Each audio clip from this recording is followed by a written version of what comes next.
ನಮಸ್ಕಾರ. ಈ ವಾರದ ಪತ್ರಿಕಾಗೋಷ್ಠಿ ಮತ್ತು ಈ ತಿಂಗಳ ಮೊದಲ ಪತ್ರಿಕಾಗೋಷ್ಠಿಗೆ ಎಲ್ಲ ಮಾಧ್ಯಮದ ಮಿತ್ರರ ಸ್ವಾಗತ. ಮೊದಲನೇದಾಗಿ ಪ್ರಚಲಿತದಲ್ಲಿರ್ತಕ್ಕಂಥ ಮತ್ತು ಎಲ್ಲರ ಕುತೂಹಲ ಇರ್ತಕ್ಕಂತಹ ವಿಷಯ ಈ ನಿನ್ನೆಯಿಂದ ಜಾರಿಗೆ ಬಂದಿರತಕ್ಕಂತಹ ನೂತನ ಕಾನೂನುಗಳ ಅನುಷ್ಠಾನದ ಬಗ್ಗೆ. ಆದ್ದರಿಂದ ಅದರಲ್ಲಿ ನಿನ್ನೆಯ ದಿವಸದಿಂದ ಬೆಂಗಳೂರು ನಗರದಲ್ಲಿ ಈ ನೂತನ ಕಾನೂನುಗಳ ಅನುಷ್ಠಾನ ಸುಗಮವಾಗಿ ಸುಸೂತ್ರವಾಗಿ ಪ್ರಾರಂಭ ಆಗಿದೆ. ಯಾವುದೇ ರೀತಿಯಾದಂತಹ ಕಾನೂನಿನ ಅಡಚಣೆಗಳಾಗಲಿ ಅಥವಾ ತಾಂತ್ರಿಕ ಅಡಚಣೆಗಳನ್ನಾಗಲಿ ನಮ್ಮ ಪೊಲೀಸ್ ಠಾಣೆಯ ಅಧಿಕಾರಿ ಮತ್ತು ಸಿಬ್ಬಂದಿಗಳು ನಿನ್ನೆ ಎದುರಿಸಿಲ್ಲ. ಒಟ್ಟು 38 ಪ್ರಕರಣಗಳು ನಿನ್ನೆ ಈ ನೂತನ ಕಾಯ್ದೆ ಅಡಿಯಲ್ಲಿ 2 ಕಾಯ್ದೆಗಳು ಪ್ರಮುಖವಾಗಿ ಭಾರತೀಯ ನ್ಯಾಯ ಸಂಹಿತೆ ಮತ್ತು ಭಾರತೀಯ ನಾಗರಿಕ ಸುರಕ್ಷಾ ಸಂಹಿತೆ, ಹಿಂದೆ ಏನು ಇಂಡಿಯನ್ ಪೀನಲ್ ಕೋಡ್ ಮತ್ತು ಸಿಆರ್ಪಿಸಿ ಏನಿತ್ತು ಕ್ರಿಮಿನಲ್ ಪ್ರೊಸೀಜರ್ ಕೋಡ್, ಅದಕ್ಕೆ ಪೂರಕವಾಗಿ ಬಂದಿರತಕ್ಕಂಥವು, ಪರ್ಯಾಯವಾಗಿ ಬಂದಿರತಕ್ಕಂಥದ್ದು. ಅದರಲ್ಲಿ ಒಟ್ಟು 38 ಪ್ರಕರಣಗಳು ಬೆಂಗಳೂರು ನಗರದ ಬೇರೆ ಬೇರೆ ಪೊಲೀಸ್ ಠಾಣೆಗಳಲ್ಲಿ ದಾಖಲಾಗಿದ್ದಾವೆ. 7 ಪ್ರಕರಣಗಳು ಭಾರತೀಯ ನಾಗರಿಕ ಸುರಕ್ಷಾ ಸಂಹಿತ ಅದರ ಅಡಿಯಲ್ಲಿ ಆಗಿದ್ದರೆ, ಉಳಿದ ಪ್ರಕರಣಗಳು ಭಾರತೀಯ ನ್ಯಾಯ ಸಂಹಿತ PNS ಅಡಿಯಲ್ಲಿ ದಾಖಲಾಗಿದ್ದಾವೆ. ಅದರ ಬ್ರೇಕಪ್ ಅನ್ನು ಮಾಡಿದ್ದೇವೆ, ತಮಗೆ ಪತ್ರಿಕಾ ಪ್ರಕಟಣೆ ರೂಪದಲ್ಲಿ ಕೊಡ್ತೇವೆ, ತಾವು ನೋಡಬಹುದು. ಹೊಸ ಕಾನೂನುಗಳನ್ನು ಉಲ್ಲೇಖ ಮಾಡಿದ್ದೇವೆ, ಅದರ ಜೊತೆಗೆ ಹಳೆ ಕಾನೂನುಗಳನ್ನು ಕೂಡ ಉಲ್ಲೇಖ ಮಾಡಿ ಅದನ್ನು ತಮಗೆ ಪತ್ರಿಕಾಗೋಷ್ಠಿಯಲ್ಲಿ ಕೊಡಲಾಗ್ತದೆ. ಇದು ಹೊಸ ಕಾನೂನುಗಳ ಅನುಷ್ಠಾನಕ್ಕೆ ಸಂಬಂಧಪಟ್ಟ ಹಾಗೆ. ಇನ್ನು ಉಳಿದಂತೆ ಬೆಂಗಳೂರು ನಗರದಲ್ಲಿ ಕಳೆದ 1 ವಾರ 10 ದಿವಸಗಳಲ್ಲಿ ಆಗಿರ್ತಕ್ಕಂತಹ ಬೇರೆ ಬೇರೆ ಪತ್ತೆ ಕಾರ್ಯಗಳು, ಅದರಲ್ಲಿ ಪ್ರಮುಖವಾಗಿರ್ತಕ್ಕಂಥದ್ದು CCBಯವರು ಈಗಾಗಲೇ ಇಲ್ಲಿ ಡಿಸ್ಪ್ಲೇ ಮಾಡಿರೋ ಹಾಗೆ ಈ ನಕಲಿ ಮಾಲುಗಳನ್ನು ಅಸಲಿ ಅಂತ ಹೇಳಿ ಕೆಲವೊಂದು ಈ ಗಾರ್ಮೆಂಟ್ಸ್ಗಳನ್ನು ಮಾರಾಟ ಮಾಡ್ತಕ್ಕಂತಹ ಒಂದು ಅಂಗಡಿಯ ಮೇಲೆ CCB ಪೊಲೀಸರವರು ದಾಳಿ ಮಾಡಿ ಅವರಿಂದ ಒಟ್ಟು 1.38 ಕೋಟಿ ಮೌಲ್ಯದ ನಕಲಿ ಬಟ್ಟೆಗಳನ್ನು ವಶಪಡಿಸಿಕೊಂಡಿದ್ದಾರೆ. ಇವು ಪ್ರತಿಷ್ಠಿತ ಕಂಪನಿಗಳು, ಪ್ರಮುಖವಾಗಿ Nike, Puma, Tommy Hilfiger, Under Armour, Adidas, Zara ಈ ರೀತಿಯ ಪ್ರತಿಷ್ಠಿತ ಕಂಪನಿಗಳ ಬಟ್ಟೆಗಳನ್ನು, ಬ್ರ್ಯಾಂಡ್ಗಳನ್ನು ನಕಲಿ ಮಾಡಿ ಅವುಗಳನ್ನು ಮಾರಾಟ ಮಾಡ್ತಾ ಇರ್ತಕ್ಕಂಥದ್ದರ ಆಧಾರದ ಮೇಲೆ ಈ ಪ್ರಕರಣ ದಾಖಲಾಗಿದೆ. ಇದು ರಾಜರಾಜೇಶ್ವರಿ ನಗರ ಪೊಲೀಸ್ ಠಾಣೆಯಲ್ಲಿ ದಾಖಲಾಗಿದ್ದು, ಅಲ್ಲಿ ಅಂಗಡಿ ಮಾಲೀಕರೊಬ್ಬರನ್ನು ಇದರಲ್ಲಿ ಪ್ರಕರಣಕ್ಕೆ ಸಂಬಂಧಪಟ್ಟಂತೆ ಬಂಧಿಸಲಾಗಿದೆ.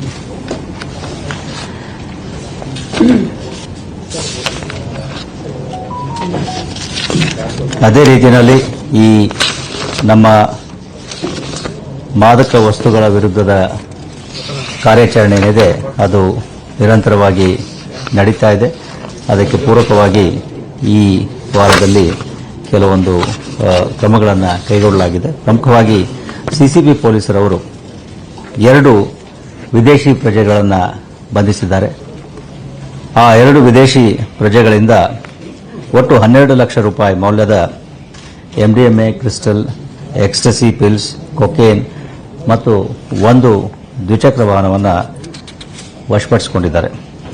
ಈ 2 ವಿದೇಶಿ ವ್ಯಕ್ತಿಗಳ ಮೇಲೆ ವಿದ್ಯಾರಣ್ಯ ಪೊಲೀಸ್ ಠಾಣೆಯಲ್ಲಿ ಪ್ರಕರಣ ದಾಖಲಾಗಿದೆ. ಇದು CCBಯ ಮಾದಕ ದ್ರವ್ಯ ನಿಗ್ರಹ ದಳದ ಅಧಿಕಾರಿ ಮತ್ತು ಸಿಬ್ಬಂದಿಗಳು ಮಾಡಿರ್ತಕ್ಕಂತಹ ಕಾರ್ಯಾಚರಣೆ.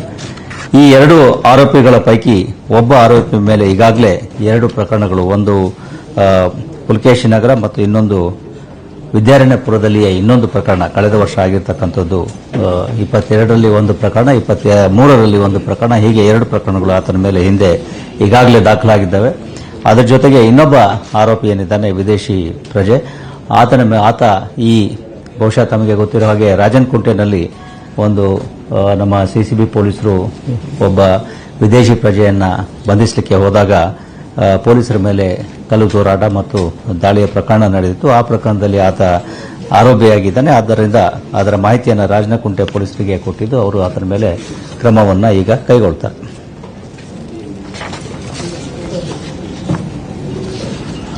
ಅದೇ ರೀತಿಯಲ್ಲಿ ಕೋಣನಕುಂಟೆ ಪೊಲೀಸರು ಮತ್ತು ವಿವಿಪುರಂ ಪೊಲೀಸರು ಈ ಗಾಂಜಾ ಮತ್ತು ಪಾಪಿಸ್ಟ್ರಾ ಇವುಗಳನ್ನು ಪತ್ತೆ ಹಚ್ಚಿದ್ದಾರೆ ಮತ್ತು ಆರೋಪಿಗಳನ್ನು ಬಂಧಿಸಿದ್ದಾರೆ. ಪ್ರಮುಖವಾಗಿ ಕೋಣನಕುಂಟೆ ಪೊಲೀಸರು 2 ಕೆಜಿ 20 ಗ್ರಾಂ ಮಾದಕ ವಸ್ತು ಗಾಂಜಾ ಹಾಗೂ 10 ಕೆಜಿ 600 ಗ್ರಾಂ ತೂಕದ ಪಾಪಿಸ್ಟ್ರಾ ಮಾರಾಟ ಮಾಡ್ತಾ ಇರತಕ್ಕಂಥ ಒಬ್ಬ ವ್ಯಕ್ತಿಯನ್ನು ಬಂಧಿಸಿದ್ದಾರೆ. ಇದರ ಒಟ್ಟು ಮೌಲ್ಯ 1,80,000 ಆಗಬಹುದು ಅಂತ ಅಂದಾಜಿಸಲಾಗಿದೆ.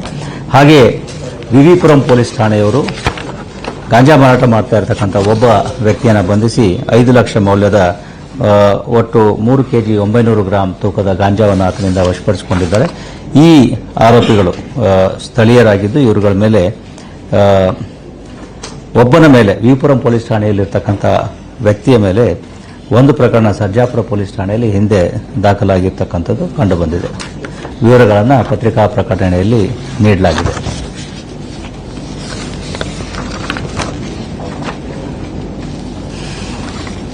ಇನ್ನು HL ಪೊಲೀಸ್ ಠಾಣೆಯವರು ಕೆಲವೊಂದು ಈ ಮೊಬೈಲ್ ಸ್ನ್ಯಾಚಿಂಗ್ ಮತ್ತು ಸುಲಿಗೆ ಪ್ರಕರಣಗಳನ್ನು ಪತ್ತೆ ಹಚ್ಚುವಲ್ಲಿ ಯಶಸ್ವಿಯಾಗಿದ್ದಾರೆ.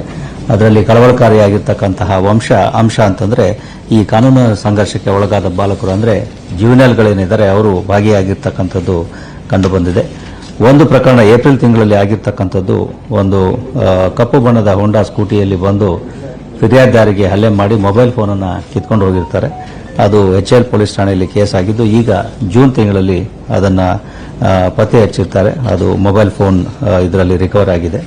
ಅದೇ ರೀತಿಯಲ್ಲಿ ಇದರಲ್ಲಿ ಇಬ್ಬರು ಆರೋಪಿಗಳು ಭಾಗಿಯಾಗಿದ್ದು ಇಬ್ಬರು ಕೂಡ ಜುವೆನೈಲ್ಸ್ ಆಗಿದ್ದಾರೆ. ಹಿಂದೆ ಯಾವುದೇ ಪ್ರಕರಣ ಇಲ್ಲ. ಆದರೆ ಈ ರೀತಿ ಜುವೆನೈಲ್ಗಳು ಭಾಗಿಯಾಗಿರ್ತಕ್ಕಂಥದ್ದು ಸ್ವಲ್ಪ ಕಳವಳಕಾರಿ ಅಂಶ ಅಂತ ನಾವು ಭಾವಿಸ್ತೇವೆ. ಹಾಗೆ HL ಪೊಲೀಸ್ ಠಾಣೆಯಲ್ಲಿ ಏಪ್ರಿಲ್ ತಿಂಗಳಲ್ಲಿ ಆಗಿರ್ತಕ್ಕಂತಹ ಒಂದು ಮೊಬೈಲ್ ಸುಲಿಗೆ ಮಾಡಿರ್ತಕ್ಕಂತಹ ಪ್ರಕರಣ. ಅದರಲ್ಲಿ 2 ಮೊಬೈಲ್ ಫೋನ್ಗಳನ್ನು ಮತ್ತು 500 ರೂಪಾಯಿಯನ್ನು ಯಾರೋ ಇಬ್ಬರು ಅಪರಿಚಿತರು ಬಂದು ಕಿತ್ಕೊಂಡು ಹೋಗಿರ್ತಾರೆ. ಅದರಲ್ಲಿಯೂ ಕೂಡ ಇಬ್ಬರು ವ್ಯಕ್ತಿಗಳನ್ನು ಬಂಧಿಸಿದ್ದು. ಒಬ್ಬ ವ್ಯಕ್ತಿ ಅದರಲ್ಲಿ ಕಾನೂನು ಸಂಘರ್ಷಕ್ಕೆ ಒಳಗಾಗಿರ್ತಕ್ಕಂತಹ ಬಾಲಕ 16 ವರ್ಷ ಇರ್ತಕ್ಕಂಥವನು ಮತ್ತು ಇನ್ನೊಬ್ಬ ಆರೋಪಿ ಇಬ್ಬರನ್ನ ಅದರಲ್ಲಿ ಬಂಧಿಸಲಾಗಿದೆ. ಬೆಂಗಳೂರು ನಗರದಲ್ಲಿ ಅನೇಕ ಸಂದರ್ಭಗಳಲ್ಲಿ ಈ ರೀತಿಯ ಮೊಬೈಲ್ ಸ್ನ್ಯಾಚಿಂಗ್ ಪ್ರಕರಣಗಳೇನಿದ್ದಾವೆ ಅವು ದಾಖಲಾಗದೆ ಹಾಗೆ ಹೋಗಿಬಿಡ್ತಾ ಇದ್ವು. ಇದು ಕಂಪ್ಲೇಂಟ್ಗಳು ಕೂಡ ಮುಂದೆ ಬರ್ತಾ ಇರಲಿಲ್ಲ. ಬಟ್ ಇತ್ತೀಚಿನ ಕೆಲವು ತಿಂಗಳುಗಳಲ್ಲಿ ನಾವು ಕಡ್ಡಾಯವಾಗಿ ಈ ಮೊಬೈಲ್ ಸ್ನ್ಯಾಚಿಂಗ್ ಪ್ರಕರಣಗಳನ್ನು ದಾಖಲಿಸತಕ್ಕಂಥದ್ದು ಹಾಗೆ ಪತ್ತೆ ಮಾಡತಕ್ಕಂಥದ್ದನ್ನು ಮಾಡ್ತಾ ಇದ್ದೇವೆ. ಸಾಕಷ್ಟು ಸಂಖ್ಯೆಯಲ್ಲಿ ಮೊಬೈಲ್ ಫೋನ್ಗಳ ರಿಕವರಿ ಆಗಿದೆ. ಹೀಗಾಗಿ ಈ ರೀತಿಯ ಮೊಬೈಲ್ ಸ್ನ್ಯಾಚಿಂಗ್ಗಳನ್ನು ನಾವು ಅಲ್ಲಿಗೆ ಬಿಡ್ತಲ್ಲ. ಯಾಕೆಂದರೆ ಈ ರೀತಿ ಮೊಬೈಲ್ ಸ್ನ್ಯಾಚಿಂಗ್ ಒಳಗಾದವರು ಮುಂದೆ ಬೇರೆ ಗಂಭೀರ ಪ್ರಕರಣಗಳಲ್ಲಿ ಭಾಗಿಯಾಗಬಹುದು. ಈಗ ನೋಡಿದಾಗ ಕೆಲವೊಂದು ಜುವೆನೈಲ್ಗಳು ಕೂಡ ಇದರಲ್ಲಿ ಭಾಗಿಯಾಗ್ತಾ ಇರ್ತಕ್ಕಂಥದ್ದು ಕಂಡು ಬರ್ತದೆ. ಅದರಿಂದ ಇವುಗಳನ್ನು ನಾವು ಸೀರಿಯಸ್ ಆಗಿ ತೆಗೆದುಕೊಳ್ತಾ ಇದ್ದೀವಿ.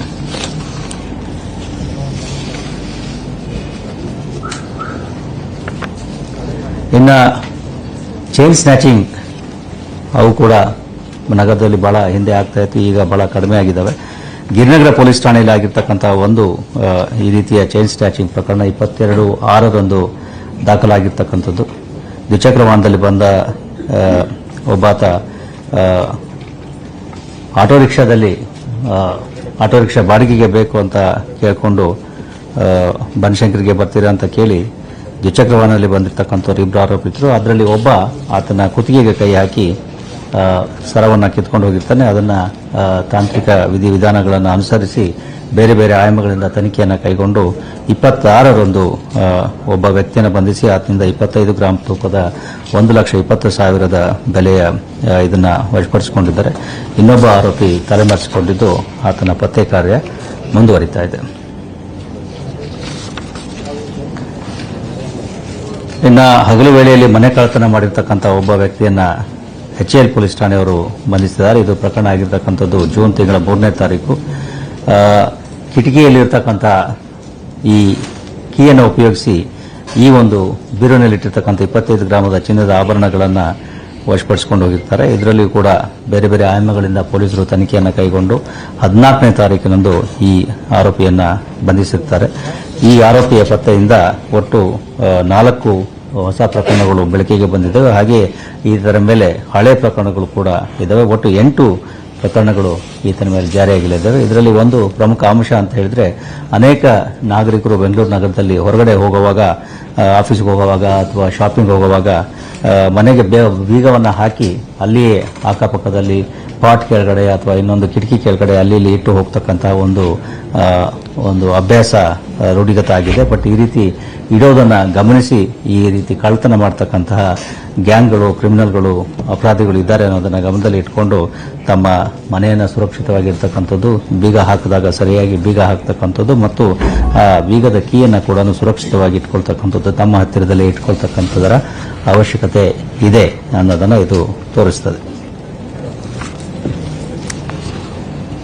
ಇನ್ನು ಕೊನೆಯದಾಗಿ ಈ ದ್ವಿಚಕ್ರ ವಾಹನಗಳ ಕೆಲವೊಂದು ಪತ್ತೆ ಕಾರ್ಯವನ್ನು ನಮ್ಮ ಸ್ಥಳೀಯ ಪೊಲೀಸರು ಮಾಡಿದ್ದಾರೆ. ಸುಬ್ರಹ್ಮಣ್ಯಪುರ ಪೊಲೀಸ್ ಠಾಣೆ, ಜೆಪಿ ನಗರ ಪೊಲೀಸ್ ಠಾಣೆ, ಇಲ್ಲಿ ದ್ವಿಚಕ್ರ ವಾಹನಗಳನ್ನು ಪತ್ತೆ ಹಚ್ಚಿದ್ದು ಒಟ್ಟು 27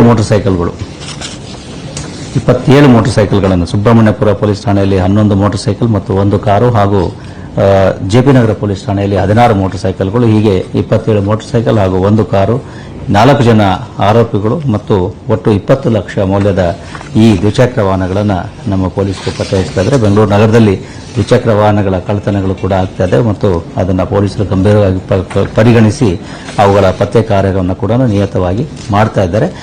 ಮತ್ತೆ ಇನ್ನೊಂದು ಮನವಿ ಸಾರ್ವಜನಿಕರಲ್ಲಿ ಅಂತಂದರೆ, ತಮ್ಮ ವಾಹನಗಳನ್ನು ನಿಲ್ಲಿಸುವಾಗ, ಅದರಲ್ಲಿಯೂ ಮುಖ್ಯವಾಗಿ ದ್ವಿಚಕ್ರ ವಾಹನಗಳನ್ನು ನಿಲ್ಲಿಸುವಾಗ ಸರಿಯಾದ ಸ್ಥಳದಲ್ಲಿ ನಿಲ್ಲಿಸ್ತಕ್ಕಂಥದ್ದು, ಜೊತೆಗೆ ಸರಿಯಾಗಿ ಅವರ ಕೀ ಹಾಕಿರ್ತಕ್ಕಂಥದ್ದು, ಇದನ್ನು ಮಾಡ್ತಕ್ಕಂಥದ್ದರ ಅವಶ್ಯಕತೆ. ಅದರ ಜೊತೆಗೆ ರಾತ್ರಿ ಹೊತ್ತಿನಲ್ಲಿ ಮನೆ ಹತ್ರ ನಿಲ್ಲಿಸುವಾಗ ಕೂಡ ಸ್ವಲ್ಪ ಅದರ ಬಗ್ಗೆ ಜಾಗರೂಕತೆಯನ್ನು ವಹಿಸಬೇಕಾಗ್ತದೆ. ಏನೂ ಆಗೋದಿಲ್ಲ, ಯಾರು ತಗೊಂಡು ಹೋಗೋದಿಲ್ಲ ಅಂತಕ್ಕಂಥ ಒಂದು ಅಂಧ ವಿಶ್ವಾಸದ ಮೇಲೆ ಈ ವಾಹನಗಳನ್ನು ನಿಲ್ಲಿಸೋದ್ರಿಂದ ಈ ರೀತಿಯ ವಾಹನಗಳ ಕಳ್ಳತನಗಳು ಆಗೋದನ್ನು ನಾವು ನೋಡ್ತಾ ಇದ್ದೇವೆ. ಪೊಲೀಸರು ನಮ್ಮ ಕೆಲಸವನ್ನು ನಾವು ಮಾಡ್ತಾ ಇದ್ದೇವೆ. ಈ ರೀತಿಯಲ್ಲಿ ಪ್ರಕರಣಗಳು ದಾಖಲಾಗ್ತಾ ಇದ್ದೇವೆ, ಅವುಗಳನ್ನು ಪತ್ತೆ ಹಚ್ಚತಕ್ಕಂಥ ಪ್ರಯತ್ನವನ್ನು ಮಾಡ್ತಾ ಇದ್ದಾರೆ.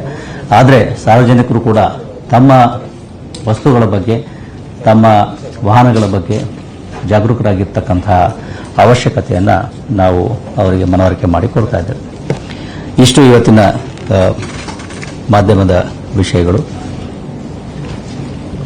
ಉಳಿದಂತೆ ಏನಾದರೂ ಇದ್ದರೆ ಕೇಳ್ಬೋದು. ಇಲ್ಲಿಗಲ್ ಗ್ಯಾಸ್ ರೀಫಿಲ್ಲಿಂಗ್ ಏನಾದರೂ ಜಾಸ್ತಿ ಆಗಿದೆ?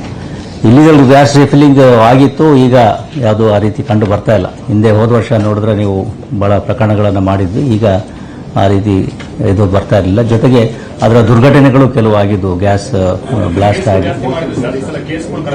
ಅಂದರೆ ಯಾವುದು ಸಿಗ್ತಾ ಇಲ್ಲ ಅಂತ ಇರ್ತಾರೆ. ಇಲ್ಲದೇ ಇದ್ರೆ ಎಲ್ಲಿ ಹುಟ್ಟಿಸೋದು ನಾವು?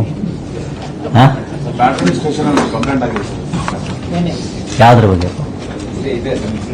ಯಾವುದು ಗ್ಯಾಸ್ ರಿಫಿಲ್ಲಿಂಗ್ ಗೊತ್ತಿಲ್ಲಪ್ಪ, ಕೇಳಬೇಕು. I'll verify that. Sir, the DCP West had recently issued, rather asked the PSI that why she allowed Pavitra Gowda to use vanity kit. So was illegal as per the previous CRPC or the IPC? Which one? It's a disciplinary matter. We have not taken action under CRPC or IPC. Certain disciplinary. So asked to explain so Certain. It is not under CRPC, IPC. Please understand. It is not a criminal liability which has been this thing. ಶಿಸ್ತು ಕ್ರಮಗಳು ಅಂತ police ಇಲಾಖೆಯಲ್ಲಿ ಇರ್ತವೆ. ಆ ಶಿಸ್ತು ಕ್ರಮಗಳ ಉಲ್ಲಂಘನೆ ಆದಾಗ ನಾವು ಪೊಲೀಸ್ ಅಧಿಕಾರಿ ಮತ್ತು ಸಿಬ್ಬಂದಿಗಳ ಮೇಲೆ ಕೆಲವೊಂದು ಕ್ರಮಗಳನ್ನು ಕೈಗೊಳ್ಳಬೇಕಾಗ್ತದೆ. ಇಲ್ಲದೆ ನೀವೇ ನಮ್ಮನ್ನ ಪ್ರಶ್ನೆ ಮಾಡ್ತೀರಿ, ಅದನ್ನು ತಿನ್ನಕೊಟ್ರು, ಇದನ್ನು ತಿನ್ನಕೊಟ್ರು, ಅದನ್ನು ಮಾಡಿದ್ರು ಅಂತ ಹೇಳಿ. Which is legal, which is illegal ಅನ್ನೋದು ಈ ಪ್ರಶ್ನೆ ಬರೋದಿಲ್ಲ. But disciplinary matters have to be. Help you to strengthen your case against. I am not here to give comments on the laws of the land. I am here to implement. That's all. You cannot ask those questions. Nor can I answer. I told you, I gave my answer. You cannot question, nor can I answer. You have to question these things to the appropriate authorities. We are here only to implement the law. We are not here to question the law. No, I'm not. Or comment on the law. No, I'm not. You are asking me to comment on the law. No, whether it will. Anyway, I have answered my question.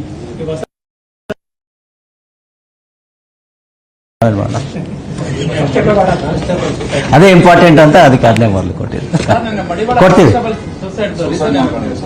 ಹೌದು, ಅದು reason ಇನ್ನೂ ಗೊತ್ತಾಗಿಲ್ಲ. ಫ್ಯಾಮಿಲಿಯವರು ಕೆಲವೊಂದು ವಿಷಯಗಳನ್ನು ಆಧರಿಸಿ harassment ಇಂದ suicide ಮಾಡ್ಕೊಂಡಿದ್ದಾರೆ ಅಂತಕ್ಕಂಥ ಒಂದು ವಿಷಯವನ್ನು ಕೊಡಿ. ಇದರಲ್ಲಿ ಮಿಸ್ಸಿಂಗ್ ಕೇಸ್ ಆಗಿತ್ತು ಆಕ್ಚುಲಿ. ಯಾವ ಪೊಲೀಸ್ ಸ್ಟೇಷನ್ ಅಲ್ಲಿ? ಸುಬ್ರಹ್ಮಣ್ಯಪುರ ಪೊಲೀಸ್ ಸ್ಟೇಷನ್ ಅಲ್ಲಿ ಮಿಸ್ಸಿಂಗ್. ಬನ್ನಿ, ಯಾರ ಪೊಲೀಸರು ಬಂದಿದ್ರು?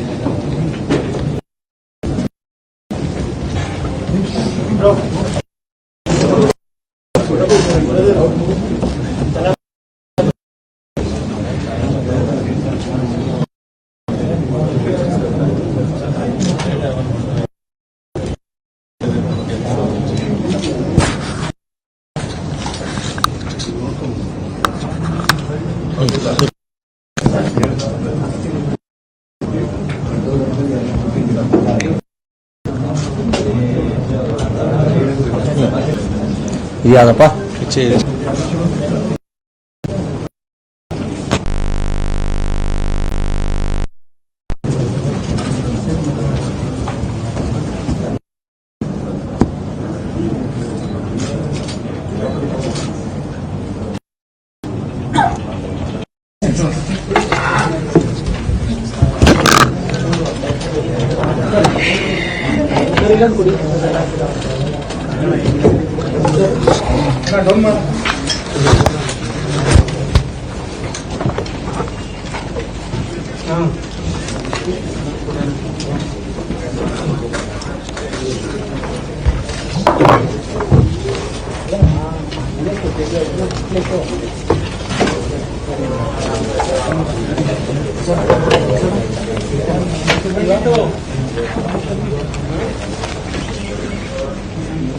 ರೆಡಿನಾ?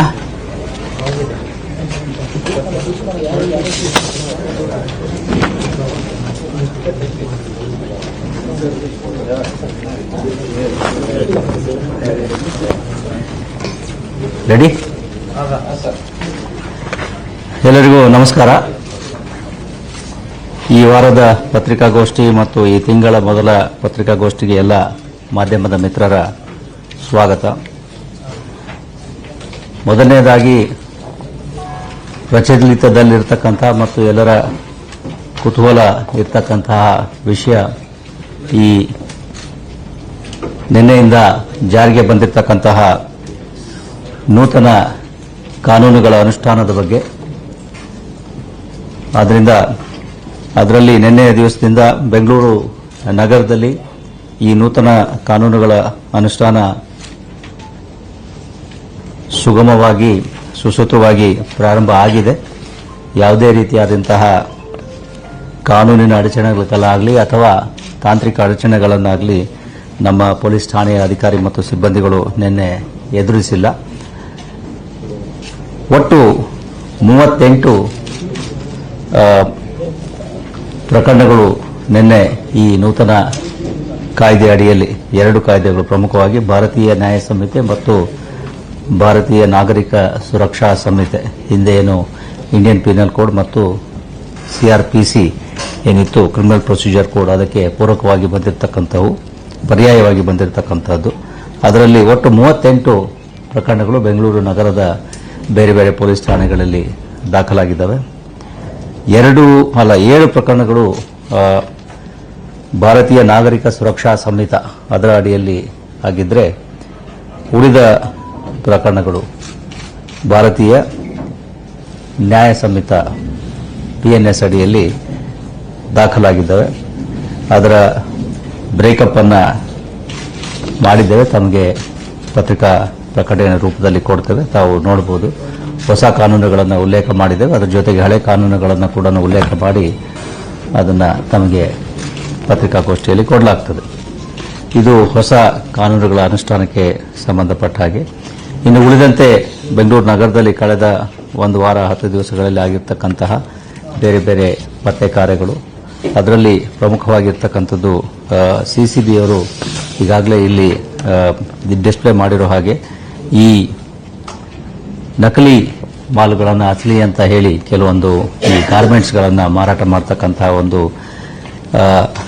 ಅಂಗಡಿಯ ಮೇಲೆ CCB ಪೊಲೀಸರವರು ದಾಳಿ ಮಾಡಿ ಅವರಿಂದ ಒಟ್ಟು 1.38 ಕೋಟಿ ಮೌಲ್ಯದ ನಕಲಿ ಬಟ್ಟೆಗಳನ್ನು ವಶಪಡಿಸಿಕೊಂಡಿದ್ದಾರೆ. ಇವು ಪ್ರತಿಷ್ಠಿತ ಕಂಪನಿಗಳು, ಪ್ರಮುಖವಾಗಿ Nike, Puma, Tommy Hilfiger, Under Armour, Adidas, Zara ಈ ರೀತಿಯ ಪ್ರತಿಷ್ಠಿತ ಕಂಪನಿಗಳ ಬಟ್ಟೆಗಳನ್ನು, ಬ್ರ್ಯಾಂಡ್ಗಳನ್ನು ನಕಲಿ ಮಾಡಿ ಅವುಗಳನ್ನು ಮಾರಾಟ ಮಾಡ್ತಾ ಇರತಕ್ಕಂಥದ್ದರ ಆಧಾರದ ಮೇಲೆ ಈ ಪ್ರಕರಣ ದಾಖಲಾಗಿದೆ. ಇದು ರಾಜರಾಜೇಶ್ವರಿ ನಗರ ಪೊಲೀಸ್ ಠಾಣೆಯಲ್ಲಿ ದಾಖಲಾಗಿದ್ದು, ಅಲ್ಲಿ ಅಂಗಡಿ ಮಾಲೀಕರೊಬ್ಬರನ್ನ ಇದರಲ್ಲಿ ಪ್ರಕರಣಕ್ಕೆ ಸಂಬಂಧಪಟ್ಟಂತೆ ಬಂಧಿಸಲಾಗಿದೆ.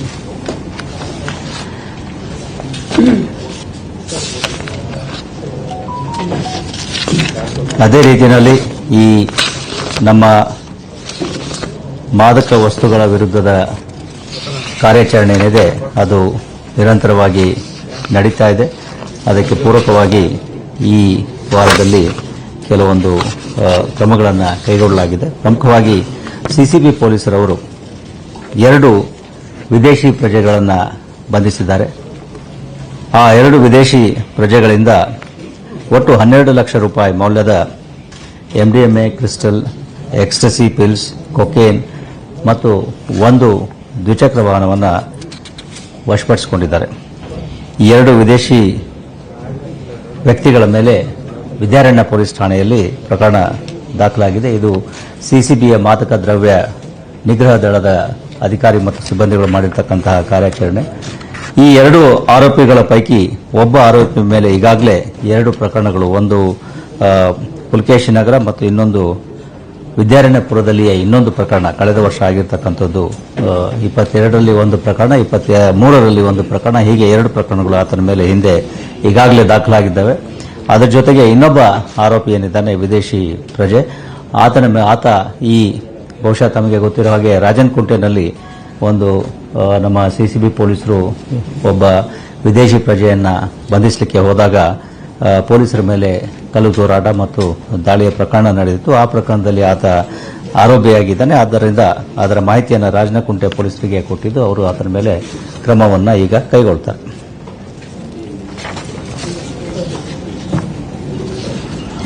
ಅದೇ ರೀತಿಯಲ್ಲಿ ಕೋಣನಕುಂಟೆ ಪೊಲೀಸರು ಮತ್ತು ವಿವಿಪುರಂ ಪೊಲೀಸರು ಈ ಗಾಂಜಾ ಮತ್ತು ಪಾಪಿಸ್ಟ್ರಾ ಇವುಗಳನ್ನು ಪತ್ತೆ ಹಚ್ಚಿದ್ದಾರೆ ಮತ್ತು ಆರೋಪಿಗಳನ್ನು ಬಂಧಿಸಿದ್ದಾರೆ. ಪ್ರಮುಖವಾಗಿ ಕೋಣನಕುಂಟೆ ಪೊಲೀಸರು 2 ಕೆಜಿ 20 ಗ್ರಾಂ ಮಾದಕ ವಸ್ತು ಗಾಂಜಾ ಹಾಗೂ 10 ಕೆಜಿ 600 ಗ್ರಾಂ ತೂಕದ ಪಾಪಿಸ್ಟ್ರಾ ಮಾರಾಟ ಮಾಡ್ತಾ ಇರತಕ್ಕಂಥ ಒಬ್ಬ ವ್ಯಕ್ತಿಯನ್ನು ಬಂಧಿಸಿದ್ದಾರೆ.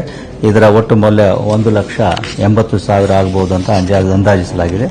ಹಾಗೆ ವಿವಿಪುರಂ ಪೊಲೀಸ್ ಠಾಣೆಯವರು ಗಾಂಜಾ ಮಾರಾಟ ಮಾಡ್ತಾ ಇರತಕ್ಕಂಥ ಒಬ್ಬ ವ್ಯಕ್ತಿಯನ್ನು ಬಂಧಿಸಿ 5 ಲಕ್ಷ ಮೌಲ್ಯದ ಒಟ್ಟು 3 ಕೆಜಿ 900 ಗ್ರಾಂ ತೂಕದ ಗಾಂಜಾವನ್ನು ಆತನಿಂದ ವಶಪಡಿಸಿಕೊಂಡಿದ್ದಾರೆ.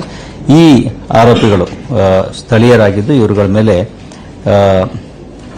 ಒಬ್ಬನ ಮೇಲೆ ವಿವಿಪುರಂ ಪೊಲೀಸ್ ಠಾಣೆಯಲ್ಲಿರ್ತಕ್ಕಂಥ ವ್ಯಕ್ತಿಯ ಮೇಲೆ ಒಂದು ಪ್ರಕರಣ ಸರ್ಜಾಪುರ ಪೊಲೀಸ್ ಠಾಣೆಯಲ್ಲಿ ಹಿಂದೆ ದಾಖಲಾಗಿರ್ತಕ್ಕಂಥದ್ದು ಕಂಡುಬಂದಿದೆ. ವಿವರಗಳನ್ನು ಪತ್ರಿಕಾ ಪ್ರಕಟಣೆಯಲ್ಲಿ ನೀಡಲಾಗಿದೆ.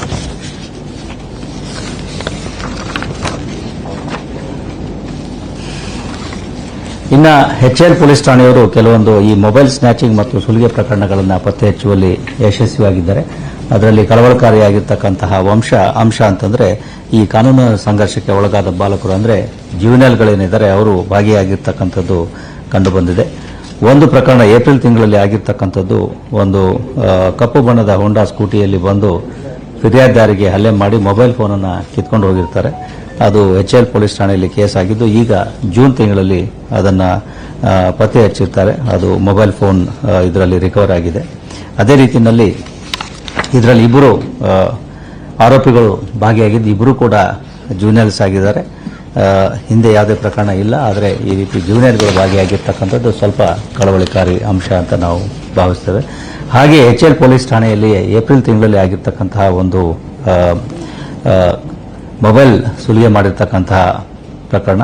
ಅದರಲ್ಲಿ 2 ಮೊಬೈಲ್ ಫೋನ್ಗಳನ್ನು ಮತ್ತು 500 ರೂಪಾಯಿಯನ್ನು ಯಾರೋ 2 ಅಪರಿಚಿತರು ಬಂದು ಕಿತ್ಕೊಂಡು ಹೋಗಿರ್ತಾರೆ. ಅದರಲ್ಲಿಯೂ ಕೂಡ 2 ವ್ಯಕ್ತಿಗಳನ್ನು ಬಂಧಿಸಿದ್ದು. ಒಬ್ಬ ವ್ಯಕ್ತಿ ಅದರಲ್ಲಿ ಕಾನೂನು ಸಂಘರ್ಷಕ್ಕೆ ಒಳಗಾಗಿರ್ತಕ್ಕಂತಹ ಬಾಲಕ 16 ವರ್ಷ ಇರ್ತಕ್ಕಂಥವನು ಮತ್ತು ಇನ್ನೊಬ್ಬ ಆರೋಪಿ, 2ರನ್ನ ಅದರಲ್ಲಿ ಬಂಧಿಸಲಾಗಿದೆ. ಬೆಂಗಳೂರು ನಗರದಲ್ಲಿ ಅನೇಕ ಸಂದರ್ಭಗಳಲ್ಲಿ ಈ ರೀತಿಯ ಮೊಬೈಲ್ ಸ್ನ್ಯಾಚಿಂಗ್ ಪ್ರಕರಣಗಳೇನಿದ್ದಾವೆ ಅವು ದಾಖಲಾಗದೆ ಹಾಗೆ ಹೋಗಿಬಿಡ್ತಾ ಇದ್ವು. ಇದು ಕಂಪ್ಲೇಂಟ್ಗಳು ಕೂಡ ಮುಂದೆ ಬರ್ತಾ ಇರಲಿಲ್ಲ. ಬಟ್ ಇತ್ತೀಚಿನ ಕೆಲವು ತಿಂಗಳುಗಳಲ್ಲಿ ನಾವು ಕಡ್ಡಾಯವಾಗಿ ಈ ಮೊಬೈಲ್ ಸ್ನ್ಯಾಚಿಂಗ್ ಪ್ರಕರಣಗಳನ್ನು ದಾಖಲಿಸ್ತಕ್ಕಂಥದ್ದು ಹಾಗೆ ಪತ್ತೆ ಮಾಡ್ತಕ್ಕಂಥದ್ದನ್ನು ಮಾಡ್ತಾ ಇದ್ದೇವೆ. ಸಾಕಷ್ಟು ಸಂಖ್ಯೆಯಲ್ಲಿ ಮೊಬೈಲ್ ಫೋನ್ಗಳ ರಿಕವರಿ ಆಗಿದೆ. ಹೀಗಾಗಿ ಈ ರೀತಿಯ ಮೊಬೈಲ್ ಸ್ನ್ಯಾಚಿಂಗ್ಗಳನ್ನು ನಾವು ಅಲ್ಲಿಗೆ ಬಿಡ್ತಲ್ಲ. ಯಾಕೆಂದರೆ ಈ ರೀತಿ ಮೊಬೈಲ್ ಸ್ನ್ಯಾಚಿಂಗ್ ಒಳಗಾದವರು ಮುಂದೆ ಬೇರೆ ಗಂಭೀರ ಪ್ರಕರಣಗಳಲ್ಲಿ ಭಾಗಿಯಾಗಬಹುದು. ಈಗ ನೋಡಿದಾಗ ಕೆಲವೊಂದು ಜೂನಿಯರ್ಗಳು ಕೂಡ ಇದರಲ್ಲಿ ಭಾಗಿಯಾಗ್ತಾ ಇರ್ತಕ್ಕಂಥದ್ದು ಕಂಡು ಬರ್ತದೆ. ಅದರಿಂದ ಇವುಗಳನ್ನು ನಾವು ಸೀರಿಯಸ್ ಆಗಿ ತೆಗೆದುಕೊಳ್ತಾ ಇದ್ದೀವಿ.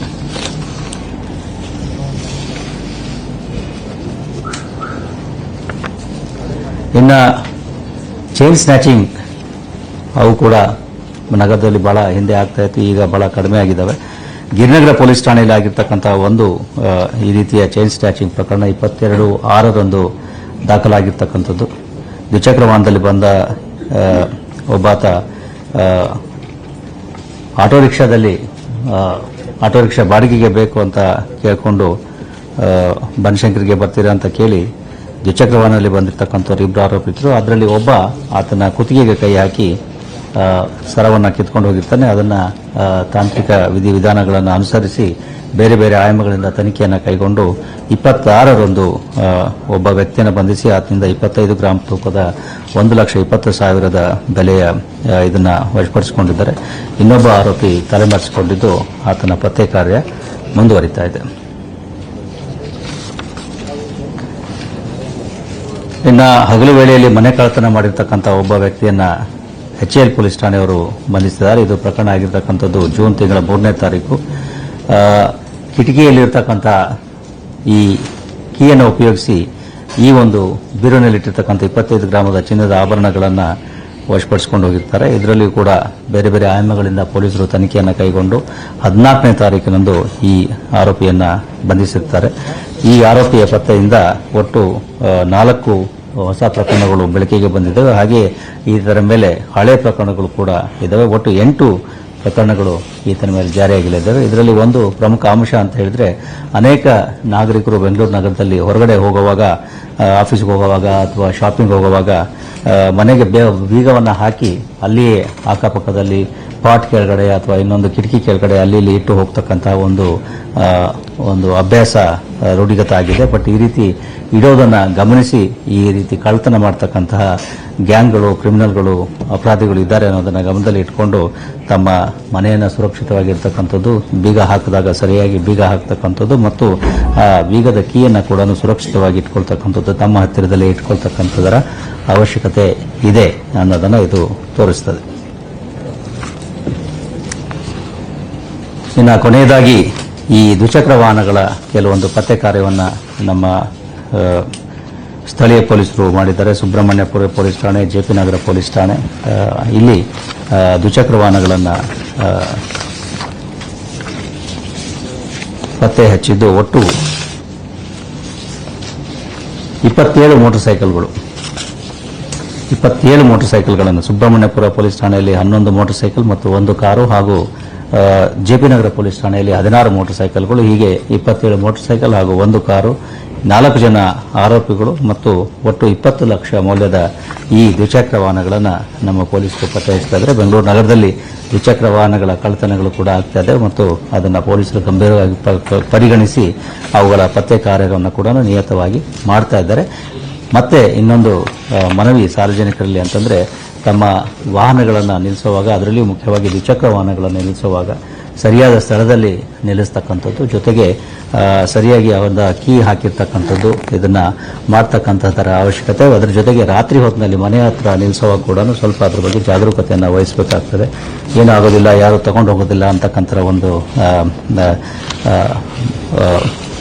ಅಂಧ ವಿಶ್ವಾಸದ ಮೇಲೆ ಈ ವಾಹನಗಳನ್ನು ನಿಲ್ಲಿಸೋದ್ರಿಂದ ಈ ರೀತಿಯ ವಾಹನಗಳ ಕಳ್ಳತನಗಳು ಆಗೋದನ್ನು ನಾವು ನೋಡ್ತಾ ಇದ್ದೇವೆ. ಪೊಲೀಸರು ನಮ್ಮ ಕೆಲಸವನ್ನು ನಾವು ಮಾಡ್ತಾ ಇದ್ದೇವೆ. ಈ ರೀತಿಯಲ್ಲಿ ಪ್ರಕರಣಗಳು ದಾಖಲಾಗ್ತಾ ಇದ್ದೇವೆ, ಅವುಗಳನ್ನು ಪತ್ತೆ ಹಚ್ಚತಕ್ಕಂಥ ಪ್ರಯತ್ನವನ್ನು ಮಾಡ್ತಾ ಇದ್ದಾರೆ. ಆದರೆ ಸಾರ್ವಜನಿಕರು ಕೂಡ ತಮ್ಮ ವಸ್ತುಗಳ ಬಗ್ಗೆ, ತಮ್ಮ ವಾಹನಗಳ ಬಗ್ಗೆ ಜಾಗರೂಕರಾಗಿರ್ತಕ್ಕಂತಹ ಅವಶ್ಯಕತೆಯನ್ನು ನಾವು ಅವರಿಗೆ ಮನವರಿಕೆ ಮಾಡಿಕೊಡ್ತಾ ಇದ್ದೇವೆ. ಇಷ್ಟು ಇವತ್ತಿನ ಮಾಧ್ಯಮದ ವಿಷಯಗಳು. ಉಳಿದಂತೆ ಏನಾದರೂ ಇದ್ದರೆ ಕೇಳ್ಬೋದು. ಇಲ್ಲಿಗಲ್ ಗ್ಯಾಸ್ ರೀಫಿಲ್ಲಿಂಗ್ ಏನಾದರೂ ಜಾಸ್ತಿ ಆಗಿದೆ? ಇಲ್ಲಿಗಲ್ ಗ್ಯಾಸ್ ರೀಫಿಲ್ಲಿಂಗ್ ಆಗಿತ್ತು, ಈಗ ಯಾವುದೂ ಆ ರೀತಿ ಕಂಡು ಬರ್ತಾ ಇಲ್ಲ. ಹಿಂದೆ ಹೋದ ವರ್ಷ ನೋಡಿದ್ರೆ ನೀವು ಬಹಳ ಪ್ರಕರಣಗಳನ್ನು ಮಾಡಿದ್ವಿ. ಈಗ ಆ ರೀತಿ ಇದು ಬರ್ತಾ ಇರಲಿಲ್ಲ. ಜೊತೆಗೆ ಅದರ ದುರ್ಘಟನೆಗಳು ಕೆಲವು ಆಗಿದ್ದು, ಗ್ಯಾಸ್ ಬ್ಲಾಸ್ಟ್ ಆಗಿ. ಅಂದ್ರೆ ಯಾವುದು ಸಿಗ್ತಾ ಇಲ್ಲ ಅಂತ ಇರ್ತಾರೆ. ಇಲ್ಲದೇ ಇದ್ರೆ ಎಲ್ಲಿ ಹುಟ್ಟಿಸೋದು ನಾವು? ಯಾವ್ದ್ರ ಬಗ್ಗೆ? ಯಾವ್ದು ಗ್ಯಾಸ್ ರಿವೀಲಿಂಗ್ ಗೊತ್ತಿಲ್ಲಪ್ಪ, ಕೇಳಬೇಕು. I verify that. Sir, the DCP West had recently issued, asked the PSI that why she allowed Pavitra Gowda to use vanity kit. So was illegal as per the previous CRPC or the IPC? Which one? It's a disciplinary matter. We are not taken action under CRPC or IPC. Certain You disciplinary. were asked to explain, so means Certain, it is not under CRPC, IPC. Please understand. It is not a criminal liability which has been this thing. ಶಿಸ್ತು ಕ್ರಮಗಳು ಅಂತ police ಇಲಾಖೆಯಲ್ಲಿ ಇರ್ತವೆ. ಆ ಶಿಸ್ತು ಕ್ರಮಗಳ ಉಲ್ಲಂಘನೆ ಆದಾಗ ನಾವು ಪೊಲೀಸ್ ಅಧಿಕಾರಿ ಮತ್ತು ಸಿಬ್ಬಂದಿಗಳ ಮೇಲೆ ಕೆಲವೊಂದು ಕ್ರಮಗಳನ್ನು ಕೈಗೊಳ್ಳಬೇಕಾಗ್ತದೆ. ಇಲ್ಲದೆ ಹೋದ್ರೆ ನೀವೇ ನಮ್ಮನ್ನ ಪ್ರಶ್ನೆ ಮಾಡ್ತೀರಿ, ಅದನ್ನ ತಿನ್ನಕ್ ಕೊಟ್ರು, ಇದನ್ನ ತಿನ್ನಕ್ ಕೊಟ್ರು, ಅದನ್ನ ಮಾಡಿದ್ರು ಅಂತ ಹೇಳಿ. Which is legal, which is illegal ಅನ್ನೋದು ಈ ಪ್ರಶ್ನೆ ಬರೋದಿಲ್ಲ. But disciplinary matters have to be. help you to strengthen your case against. I am not here to give comments on the laws of the land. I am here to implement. That's all. You cannot ask those questions. Because now electoral Nor can I commissions answer. will be I told you, I gave my answer. You cannot question, nor can I answer. You have to question these things to the appropriate authorities. We are here only to implement the law. We are not here to question the law No, I'm not. or comment on the law. No, I'm not. You are asking me to comment on the law. No, whether it will. Anyway, I have answered my question. ಆಮೇಲೆ ಮಾಡೋಣ. ಅದೇ important ಅಂತ ಅದಕ್ಕೆ ಅದನ್ನೇ ಮೊದಲು ಕೊಟ್ಟಿದ್ದು. ಕೊಡ್ತೀವಿ. ಹೌದು, ಅದು ರೀಸನ್ ಇನ್ನು ಗೊತ್ತಾಗಿಲ್ಲ. ಫ್ಯಾಮಿಲಿಯವರು ಕೆಲವೊಂದು ವಿಷಯಗಳನ್ನು ಆಧರಿಸಿ ಹ್ಯಾರಾಸ್ಮೆಂಟ್ ಇಂದ ಸೂಸೈಡ್ ಮಾಡ್ಕೊಂಡಿದ್ದಾರೆ ಅಂತಕ್ಕಂಥ ಒಂದು ವಿಷಯವನ್ನು ಕೊಟ್ಟಿದ್ದು. ಇದರಲ್ಲಿ ಮಿಸ್ಸಿಂಗ್ ಕೇಸ್ ಆಗಿತ್ತು ಆಕ್ಚುಲಿ. ಯಾವ ಪೊಲೀಸ್ ಸ್ಟೇಷನ್ ಅಲ್ಲಿ? ಸುಬ್ರಹ್ಮಣ್ಯಪುರ ಪೊಲೀಸ್ ಸ್ಟೇಷನ್ ಅಲ್ಲಿ ಮಿಸ್ಸಿಂಗ್